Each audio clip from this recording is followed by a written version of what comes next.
In the tapestry of ancient Indian lore, the tale of Ruru and Pramadvara shines brightly. It is a testament to the power of love that goes beyond the boundaries of life and death. This story, passed down through generations, speaks of devotion, sacrifice, and the eternal bond between two souls. The legend unfolds in a time when gods walked the earth and mortals bore witness to divine interventions. It highlights the interplay of fate and free will, reminding us that even in the face of tragedy, hope can bloom. The tale of Ruru and Pramadvara is not just a love story. It is an exploration of the human spirit's resilience against the tides of destiny. It reminds us that love, in its purest form, can conquer even death. Let us delve into this mesmerizing narrative and relive the love that knew no bounds. In the sacred lands, there lived a great sage named Stulakesha. Stulakesha dedicated himself to deep penance, seeking higher wisdom. Meanwhile, on the serene banks of a flowing river, the celestial nymph Menka, known for her enchanting beauty, was united in passion with Vishwavasu, a Gandharv. From their union, and as destiny would have it, Menaka soon gave birth to a radiant baby girl. Knowing that she could not raise the child herself, she left on the banks of the river. As dawn rose, the sage Stulakesha discovered the abandoned infant. Struck by her divine beauty and helplessness, his heart swelled with compassion. Resolving to raise her as his own, he named her Pramadvara. Pramadvara blossomed into a maiden of unparalleled grace and virtue. As the seasons passed, Pramadvara's beauty became the whisper of the forests and the song of the rivers. It was during this time that the young ascetic Ruru beheld her and became smitten with passion.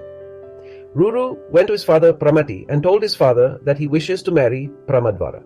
Pramati took the proposal to Pramadvara's father Stulakesha, and the marriage of Ruru and Pramadvara was arranged. Together the two great sages began making arrangements, gathering sacred offerings and preparing for the joyous occasion. But destiny had its own plans. As Pramadvara, full of youthful joy, played in the courtyard, she unknowingly stepped upon a snake. In an instant the snake struck, its fangs sinking deep into her delicate foot. Within moments, Pramadvara's radiant form fell lifeless to the ground. The news spread like wildfire, and sages from all around rushed to the scene. What was once a place of festivity turned into one of mourning, as cries of grief filled the air. Even in death, Pramadvara's divine beauty did not fade. Her serene face, glowing with an ethereal light, lay motionless upon the earth. Overcome with sorrow, Stulakesha, the man who had raised her as his own, fell to his knees and wept bitterly. Hearing his anguished cries, Ruru arrived, his heart pounding with dread.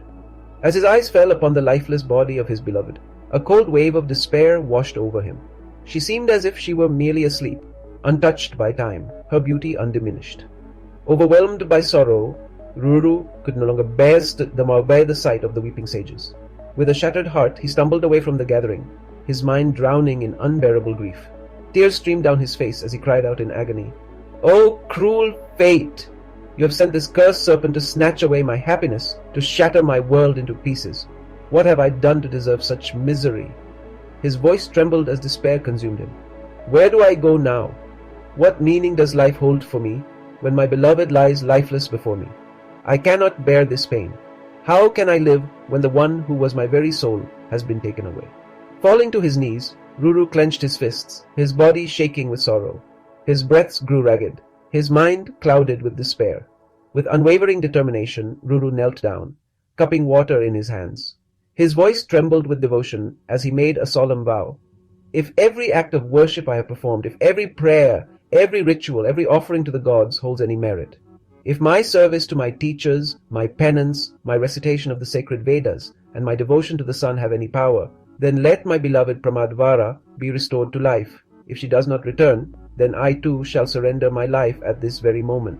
His eyes burned with grief as he let the water slip from his hands onto the ground, sending his desperate prayer to the heavens. Just then, a divine messenger descended from the celestial realms, his voice echoing with divine authority. "O Ruru, do not take such a drastic step. The lifespan of this girl, born of a Gandharva and an Apsara, has reached its end. No mortal can alter the decree of fate. Why grieve for someone who was never truly yours? She left this world before she could even become your wife. Accept destiny and seek another companion." But Ruru's heart was unshaken. His love was pure, unwavering. He met the celestial being's gaze with fierce resolve and declared, "O Divine One, I shall never take another wife. If she does not return to me, then I have no reason to live." Moved by his unyielding devotion, the celestial messenger's expression softened. "There is a way," he said. "Long ago, the gods decreed that life can be restored under one condition. If you are willing to sacrifice half of your remaining life, Pramadvara can be brought back." Without hesitation, Ruru spoke. "Take half my life. Let her awaken at once." As his words echoed through the heavens, Visvavasu, Pramadvara's father, arrived in a divine chariot.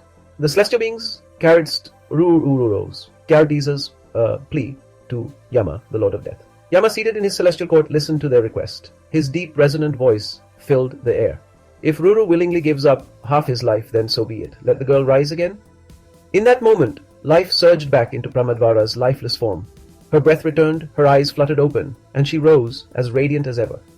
And on an auspicious day, Ruru and Pramadvara were finally united in marriage, proving that love, devotion, and sacrifice have the power to defy even death itself. This was the story of Ruru and Pramadvara. Is it not much better than the stories of Romeo Juliet or Hiranja? Enjoy the stories from Puranas and discover a realm of magic and divine tales.